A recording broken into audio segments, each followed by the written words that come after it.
Jesus Christ claimed to be God, opening up, revealing himself. Is it arrogant for Sean to tell me that his name is Sean? Is that arrogance? No, not at all. That's truth. His name is Sean. It's not Harry, and it's not Teddy. Now, either Jesus was lying, or Jesus was speaking the... I'm going to answer him, and then we'll get to you. Either Jesus was lying when he claimed to be God in human form, or he was speaking the truth. The same way either Sean is lying to me, and his name is not Sean, or else the truth is his name is Sean. Trust. That's correct. And guess what? The only way I'm going to have a relationship with a real Sean is if I allow him to open up and reveal to me who he is. If I lay on him, your name is really Teddy, I'm never going to have the privilege of getting to know Sean. Never. Same way with God. If I don't have the humility to allow God to reveal what God's name is, what God is like, I'm never going to know God. Never. You're right. It involves trust. But guess what? If your trust is based on no evidence, you are gullible. Your trust better be based on, not proof, but evidence. And I don't think I'd have to follow him around for more than 1 week to figure out whether I can trust him to tell me the truth about his name. Point is, evidence points to trustworthiness. The evidence of the way Sean treats me over a period of a week begins to inform me whether he's a con artist, a liar, or whether he's speaking the truth. Now, all I got to do with Jesus is read the eyewitness accounts. How did Jesus live? What did he teach? How did he treat people? How did he die? Did he rise from the dead or not? And if the evidence is he's reliable, I'm going to trust him. It's not blind faith. It's faith based on evidence. So the evidence is the Bible? The historical record of how he lived, taught, died, and rose from the dead, found in the Gospels of Matthew, Mark, Luke, and John. Correct. No impartial academic. Now guess what? I was hiking through the Appalachians. All of a sudden, a guy's walking behind us on the Appalachian Trail. We fall into conversation, and we're talking about religion. And I ask him, what do you think about Islam? And he says, 9/11 is the only thing I need to know. I said, excuse me? He said, yeah, man, 9/11 is all I need to know. I said, sir, wait a second. If I'm going to find out about Muhammad, I'm not going to consult some terrorist. If I want to find out about Muhammad, I'm going to go to the source document, the Quran, and I'm going to read about how did Muhammad live, how did he treat people, what did he teach, and what happened to him after he died. That's fine. All right? The same thing with Jesus. That person could have been alive and could have been walking around, and that could have been a real thing.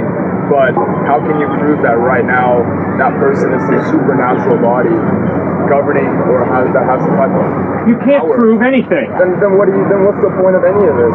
Because How can if you look prove at that your mother loves you? I mean, that doesn't really matter. That's not. Oh, it doesn't matter that your mother loves you or not. It's the same thing. Give me a break.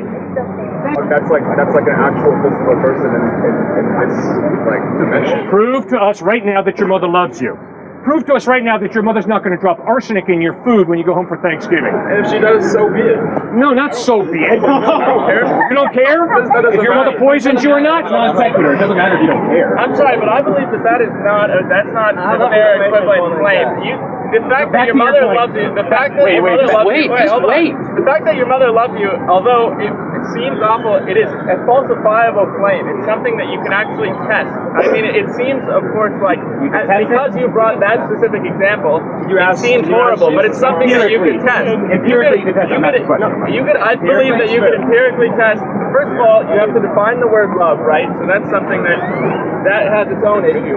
But if you come up with a definition for love, whatever it is, you can then test by that definition whether or not, for example, because you brought it up, your mother loves you. You cannot falsify the Bible, and no impartial historian considers the Bible to be a factual document or a historical document. Utterly false. Hold on one second. This will be quick. If you look at secular academics and Christians, go to them today here. I know some of them. Some Christians, a couple non-Christians. Go to them today and say, historically, are the Gospels, Matthew, Mark, Luke, and John, reliable and written as history, not fiction? And they will say, yes, it's historical narrative. If you're telling me that there's a supernatural God in historical narrative, I am going to reject that unless I'm not a naturalist and I believe that there is a God. It's not too sexy to say, hey, I'm trying to get a book published right now that's an atheistic, naturalistic book. Oh, but wait a second, actually, I do have to include God. That's not going to get too much selling, right? The reason why so it's not sexy is because it's not a testable or falsifiable claim. And more to your point, you mentioned historical narrative. They only consider those historical narratives in comparison with other source documents. They don't take the word of the Bible as a historical fact. It's only in comparative analysis of the Bible and other texts, contemporary texts, do they actually construct a version of history that, by the way, changes and iterates as more evidence is uncovered. So, yes, the early Greek manuscripts, Hebrew is harder. We don't have anywhere near as many manuscripts. Hebrew we have about 1,000. In Greek we have over 5,800. Now, historically, I've never heard that point.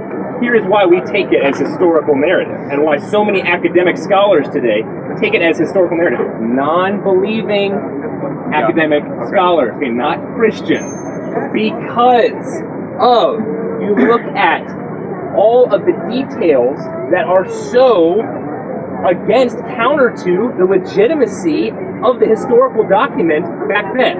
What do I mean by that? You have women going to the tomb to discover this Jesus who's raised from the dead. Women's testimony would have been thrown out immediately in court. That's an embarrassing detail.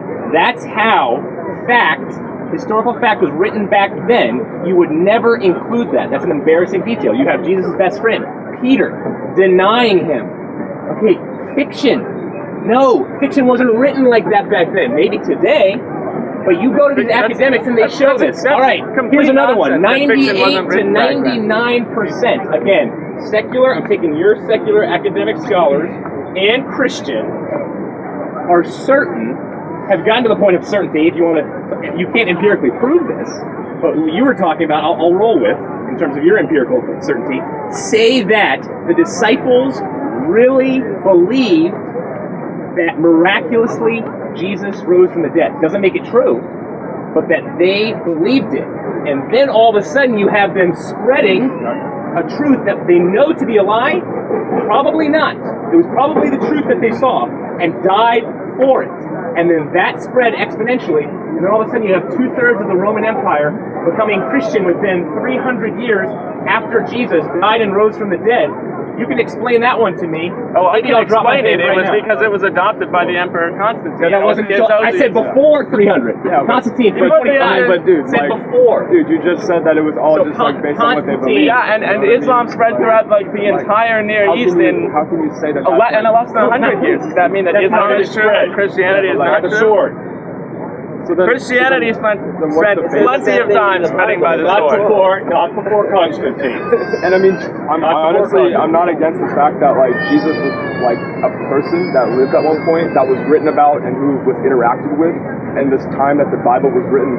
But I'm still like, it's hard to, you can't really prove in this moment that like the ultimate governing body is X, Y, or Z. You can't. You keep saying governing body. Or like God, whatever you want to call it as like a God. You can't. It's like there's nothing to prove that God is this or God is that. I mean, but Jesus was alive at the time that the Bible was written, and all that is true. But how can you link that to like the present day and say that there is like a God and we can label it as this? You know what I mean? Right. So it's all just like faith on what we think is like governing the world, and we're just like fighting over like what we subjectively believe should be like the governing body, you know, when there's really not any evidence that we can bring out and use to say, oh, it's Jesus, it's a Hindu god, or it's a this god, or it's the universe, or it's, you know what I mean? It's all just what we subjectively put a name on it as. And we're just arguing over that. But the historical evidence of the Bible, that's true. And that's you just named evidence. You said evidence. You said, you said there was no evidence. Well, so we're using your terminology. Just let it be. The historical, like the facts of the people who were actually there interacting with other people. Yeah. All those interactions happened. But to say that the supernatural body is like working right now, and you know what I mean? There's no link between those two things. Can I augment his point? In a modern court of law, would we take a single document offered by someone who believed a particular way one eyewitness account, or you could say a collation of eyewitness accounts, the Bible, and say, case closed. No. And that's not what historians do either. Historians take proofism? Proofism. That's a norm today. Sociologists call it proofism, that we need to, in our scientific age, prove everything. And I'm skeptical of this right now. I want to believe that. I want to believe that we truly can prove everything, because that would be a secure life for me. That would make life very easily. But just recently, we lost a close friend in a car accident. Okay? There was no proof that friend was going to get home safely in that car. I wish we could prove that he would have gotten home safely in that car, but he took a step of faith, got into a car, and drove home and died. So there's so much of this life that we can't prove. So you're exactly right.